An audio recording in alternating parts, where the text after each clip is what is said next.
नमस्कार, पोलीस माझा न्यूज मध्ये आपलं स्वागत. पाहूयात काही विशेष घडामोडी.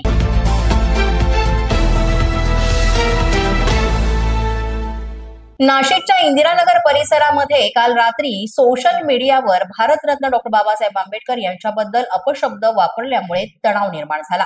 या प्रकरणी पोलिसांनी एका अल्पवयीन तरुणाला अटक केली आहे. पोलीस उपनिरीक्षक भूषण सोनार यांनी याबाबत सांगितलं की 20 ते 25 लोक पोलीस ठाण्यात जमा झाले होते, ज्यांनी एका रीलवरील वाईट कमेंट बद्दल गुन्हा दाखल करण्याची मागणी केली. त्यानुसार पोलिसांनी तात्काळ हा गुन्हा नोंदवला आणि संबंधित मुलाला बाल न्याय मंडळासमोर हजर केलं. पोलिसांनी नागरिकांना सोशल मीडियावर योग्य वागणुकीसाठी सावध राहण्याचं आवाहन केलंय आणि पालकांना त्यांच्या मुलांच्या सोशल मीडिया वापरावर लक्ष ठेवण्याचंही सांगितलेलं आहे. नाशिक जिल्ह्यात लाच आणि चोरीच्या घटनांमध्ये वाढ होत असतानाच आणखी एक प्रकरण समोर आलंय. नगर भूमापन कार्यालयातील खासगी मंडळ अविनाश सदाशिव राणांचे यांना लाचलुचपत प्रतिबंधक विभागानं रंगे हात पकडलाय. तक्रारदाराच्या आजोबांच्या प्लॉटवर वारस नोंदणी हक्क सोडण्याची प्रक्रिया आणि कर्जाची नोंद रद्द करण्यासाठी राणांचे यांनी 15,000 रुपयांची लाच मागितली होती.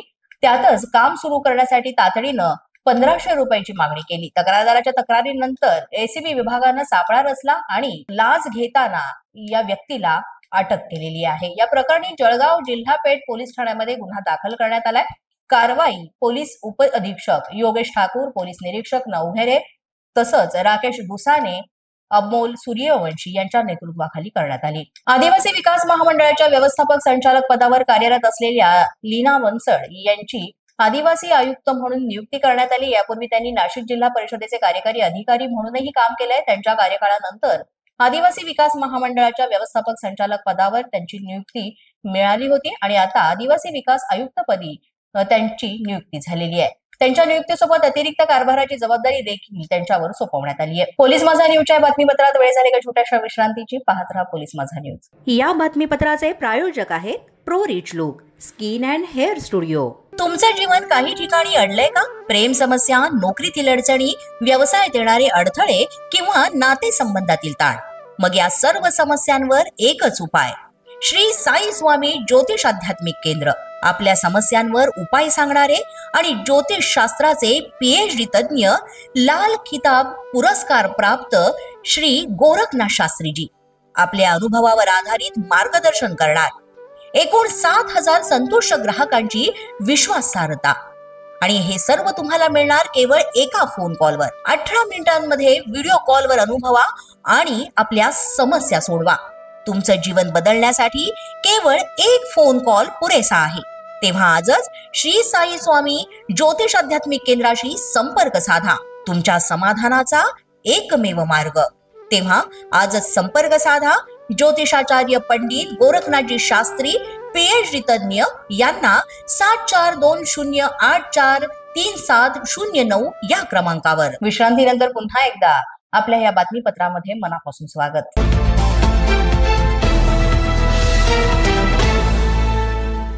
मुख्यमंत्री माझी लाडकी बहीण योजनेतून कमी केलेल्या महिलांची संख्या 9 लाखांवर जाण्याची शक्यता आहे. यापूर्वी 5 लाख महिलांची नावं वगळण्यात आली होती आणि आता छाननी प्रक्रियेनंतर फेब्रुवारी महिन्यात आणखी 2 लाख लाभार्थी अपात्र ठरणार आहेत.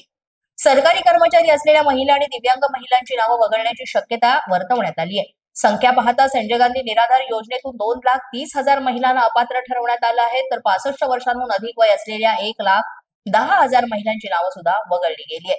तसंच नमो शक्ती योजनेतनं 1,60,000 महिला स्वेच्छेने लाभ घेत नाहीत अशी माहिती समोर आली आहे. फेब्रुवारीतल्या छाननी प्रक्रियेनंतर 2 लाख महिलांना अपात्र ठरवण्यात येणार असल्याची माहिती आता समोर आली आहे. राजस्थानच्या बिकानेर येथून एक हृदयद्रावक घटना समोर आलेली आहे. 17 वर्षीय ज्युनियर राष्ट्रीय सुवर्ण पदक विजेती वेटलिफ्टर यष्टिका आचार्यला जिम मध्ये प्रॅक्टिस करीत असताना आपला जीव गमवावा लागलाय. यष्टिका 270 किलो वजन उचलत होती. त्यावेळेस वजन मानेजवळ ठेवून बॅलन्स करण्याचा प्रयत्न करीत असताना तिचा तोल जाऊन ती खाली पडली आणि 279 किलो वजन तिच्या मानेवर पडल्यानं ती गंभीर जखमी झाली. तशीच ती निश्चित पडली. तातडीनं रुग्णालयात नेल्यावर डॉक्टरांनी तिला मृत घोषित केलं. अपघाताच्या वेळेस तिथे असलेल्या ट्रेनरला किरकोळ दुखापत झाली आहे. आजच्या बातमीपत्रात इतकंच. तुम्हाला आमचं बातमीपत्र कसं वाटतं याबाबत अवश्य अभिप्राय कळवा. यासाठी पोलीस माझा न्यूजचं YouTube चॅनल सबस्क्राईब करा. तसंच आमचं फेसबुक, इंस्टाग्राम आणि ट्विटर अकाउंट फॉलो करा. अधिक माहितीसाठी आमच्या www.policemazhanews.com या वेबसाईटला भेट द्या. आमचे अधिकृत प्रतिनिधी व्हायचे असेल तर स्क्रीनवर दिलेल्या क्रमांकावर आजच संपर्क साधा. आजच्या बातमीपत्रात इतकंच. पुन्हा भेटूया पुढील बातमीपत्रात. तोपर्यंत पाहत रहा पोलीस माझा न्यूज. अशाच नवनवीन अपडेटसाठी आणि ताज्या बातम्यांसाठी पोलीस माझा न्यूज युट्यूब चॅनल सबस्क्राईब करा. तसंच आमचं फेसबुक, इंस्टाग्राम आणि ट्विटर अकाउंट फॉलो करा. अधिक माहितीसाठी आमच्या www.polismazanews.com या वेबसाईटला भेट द्या.